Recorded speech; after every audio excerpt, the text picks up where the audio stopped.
ब्रह्मचर्यम खंडितम। सबसे पहले हमारे यहाँ पर जो भगवान का अवतार हुआ है वो सनक सनंदन सनातन और सनत कुमार, और दूसरा अवतार 12 भगवान जिन्होंने हिरण्याक्ष का उद्धार किया। उसके बाद में नारद जी का अवतार हुआ नारद के रूप में। उसके बाद में नर नारायण का हुआ, कपिल देव भगवान का अवतार हुआ, दत्तात्रेय भगवान का अवतार हुआ, यज्ञ भगवान का, ऋषभदेव का, पृथु भगवान का, मत्स्य भगवान का, कूर्म भगवान का और धन्वंतरी भगवान का, और मोहिनी नरसिंह वामन और परशुराम भगवान का अवतार हुआ। उसके बाद में व्यास भगवान का अवतार हुआ, राम भगवान, बलराम भगवान और कृष्ण, बुद्ध, धर्म, मनु। इस तरीके से हमारे यहाँ पर 23 अवतार हुए। 24वां अवतार तब होगा जब कलयुग के अंत में पाप अधिक हो जाएगा और दुराचारी लोग पैदा हो जाएंगे, पुण्य की हानि हो जाएगी।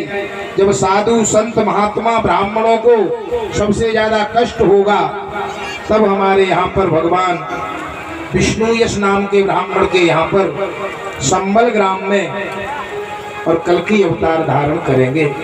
बोलिए गोविंद भगवान की। बंधुओं, एक बार नारद जी महाराज चल करके पहुंचे भोले बाबा के यहाँ कैलाश पर्वत पर। जिस समय पर नारद जी महाराज कैलाश पर्वत पर पहुंचे उस समय पर भोले बाबा कैलाश पर्वत पर थे नहीं। पार्वती मैया ने जैसे ही देखा नारद जी को, नारद जी ने मैया के चरणों में प्रणाम किया और प्रणाम करके और जैसे ही खड़े हुए तो पार्वती जी ने पूछ लिया, क्यों नारद जी, आजकल क्या बात है, बहुत ज्यादा बिजी रहते हो, तुम कैलाश पर्वत पर नहीं आते? नारद जी महाराज ने कहा, बोले मैया क्या बताऊं, वैसे हम आपको बताना तो नहीं चाहते, लेकिन जिस परिवार के अंदर आपस में प्रेम नहीं होता, जिस पति और पत्नी के बीच में परस्पर प्रेम नहीं होता है, ऐसी जगह पर मेरा जाने का मन नहीं करता। पार्वती मैया ने कहा, नारद जी कैसी बात करते हो, अरे भोले बाबा जितना हमसे प्रेम करते हैं उतना तो शायद संसार में कोई पति अपनी पत्नी से प्रेम करता नहीं होगा। और देखिए उसका प्रमाण ये है कि महाराज जब हम अपने शरीर को त्याग देते हैं उसके बाद में भोले बाबा हमसे इतना प्रेम करते हैं कि शमशान घाट में जाकर के और चिता में से और मेरे मुंड को निकाल करके अपने गले में धारण कर लेते हैं। यदि वो हमसे प्रेम नहीं करते होते तो वो ऐसा क्यों करते?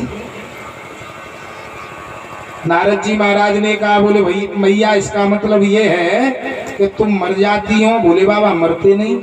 बोले हाँ, इसीलिए तो मैं कह रहा हूं,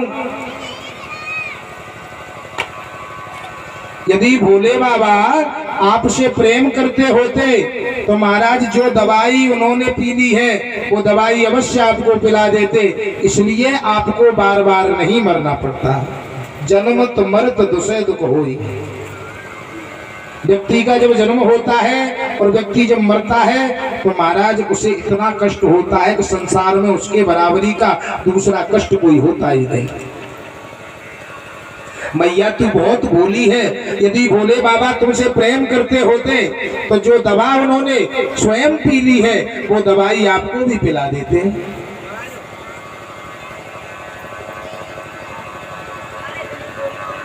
इतना कहकर के महाराज नारद जी महाराज तो वहां से चले गए और भोले बाबा का आगमन हुआ। भोले बाबा को जैसे ही पार्वती मैया ने देखा, महाराज अपना जो मुखमंडल था वो एकदम से उस पर गुस्सा थी। भोले बाबा ने पूछा, पार्वती क्या बात है, तुमसे कुछ कहा था क्या? पार्वती मैया ने कहा भोले बाबा हम तो ये समझते थे कि तुम हमसे प्रेम करते हो, आज हमें पता पड़ा है कि आप झूठा प्रेम करते हो हमसे। भोले बाबा ने कहा पार्वती कैसी बात करती हो, यदि हम आपसे प्रेम नहीं करते होते तो शमशान घाट में जाकर के आपके मुंडों की माला बना करके नहीं पहनते होते। पार्वती मैया ने कहा बोले बाबा तो इसका मतलब ये है कि हम तो मर जाती हैं तुम मरते नहीं। बोले हाँ। बोले तो तुम मरते क्यों नहीं हो?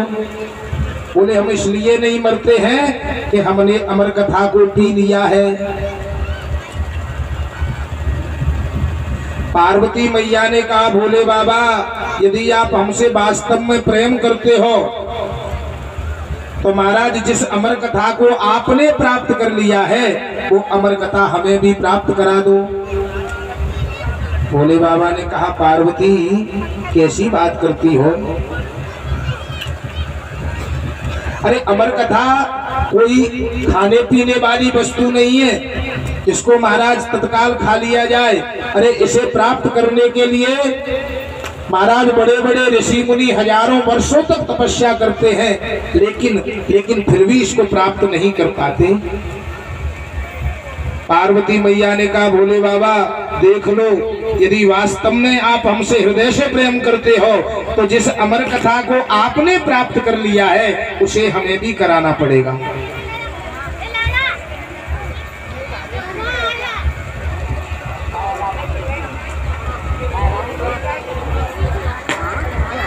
गोविंद भगवान की। महाराज भोले बाबा समझ गए कि पार्वती मानेंगी नहीं।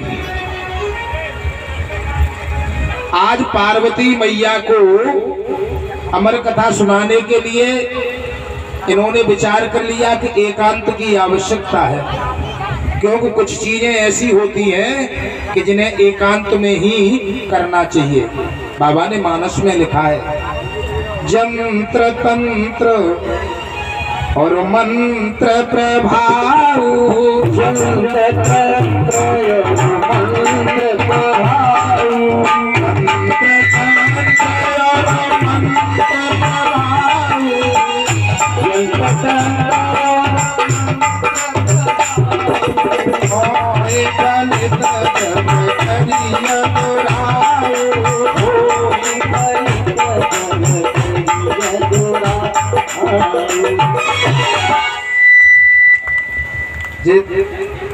ये जो अभी आप पन्नी डाल रहे हो सुनो भाई, तीन चीजें ऐसी होती हैं, किसी के लिए यंत्र की साधना करनी हो, मंत्र की साधना करनी हो और तांत्रिक क्रिया करनी हो तो महाराज उसके लिए एकांत की आवश्यकता होती है।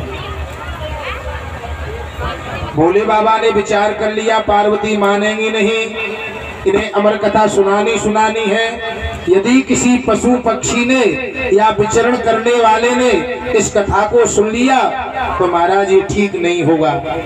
आज भोले बाबा ने अपना डमरू बजाया और जैसे ही डमरू बजाया तो महाराज कैलाश पर्वत के आसपास में जितने भी विचरण करने वाले पशु पक्षी थे वो महाराज इस डमरू की आवाज को सुन करके अपना अपना स्थान छोड़ करके चले गए। आज भोले बाबा पार्वती मैया को कैलाश पर्वत के अंदर एक गुफा थी उसमें लेकर के गए। पार्वती मैया भोले बाबा ने अपने लिए आसन बिछाया और पार्वती मैया को सामने बिठाया श्रोता के रूप में। जिस गुफा के अंदर महाराज ये पार्वती मैया को कथा श्रवण करने के लिए ले गए थे उसी गुफा में एक तोता और तोती का जोड़ा रहता था। इनका एक छोटा सा बच्चा था। महाराज जैसे ही भोले बाबा ने डमरू बजाया तो इनके पिताजी और माताजी तो उड़ करके चले गए, लेकिन ये बेचारा छोटा था, उड़ नहीं सकता था, इसलिए ये बच्चा वहीं पर रह गया। भोले बाबा ने और महाराज पार्वती मैया को अमर कथा कहना प्रारंभ कर दिया। और एक बात बताएं, ये अमर कथा और कुछ नहीं था, ये श्रीमद् भागवत की कथा ही अमर कथा है। महाराज धीरे धीरे धीरे धीरे 10वें स्कंद तक भागवत की कथा सुनाई और जैसे ही 11वां स्कंद आया महाराज पार्वती मैया को नींद आ गई। अब तो ये जो तोते का बच्चा था ना, ये महाराज स्वयं साक्षात भगवान शिव के मुखारविंद से और अमर कथा को सुन रहा था। और जैसे ही पार्वती मैया को नींद आई तो महाराज इस तोते के बच्चे ने अपने मन में विचार किया, पार्वती मैया सो गई और यदि इनका हुंका बंद हो गया तो भोले बाबा कथा सुनाना बंद कर देंगे, इसलिए मैं इस कथा को सुन नहीं सकता हूँ। आज इस तोते के बच्चे ने जैसे ही पार्वती ने अपना हुंका बंद किया और इस तोते के बच्चे ने हुंका देना प्रारंभ कर दिया। महाराज धीरे धीरे धीरे धीरे 11वां स्कंद हुआ और 12वां स्कंद की पूर्ति हुई और जैसे ही महाराज भोले बाबा ने पीछे से जयकारा लगाया, बोलिए गोविंद भगवान की, एकदम से पार्वती मैया की नींद टूटी और हाथ जोड़ करके प्रार्थना करी, स्वामी मुझे नींद आ गई, मुझे माफ कर देना, अमर कथा मैंने पूरी नहीं सुन पाई।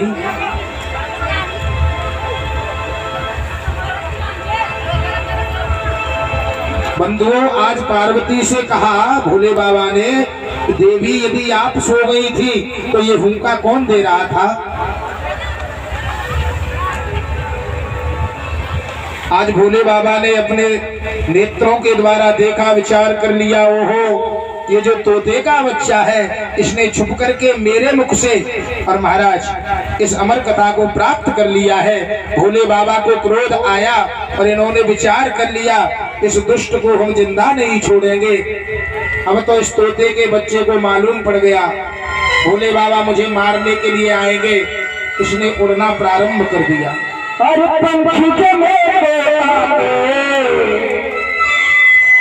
सोने सी हो गई काया, हर कंठ में सो है कंठी, कंचन सी हो गई काया,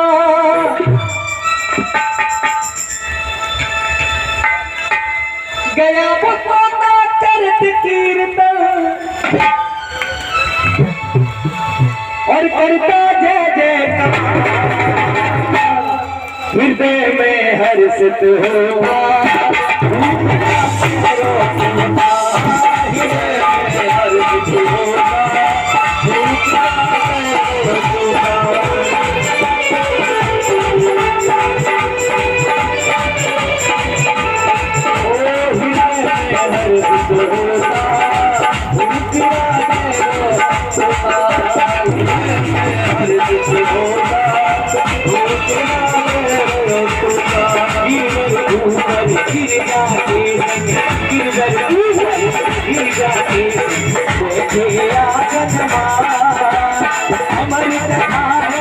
श्री कृष्ण सुना रहे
शिव जी से पूछा उसने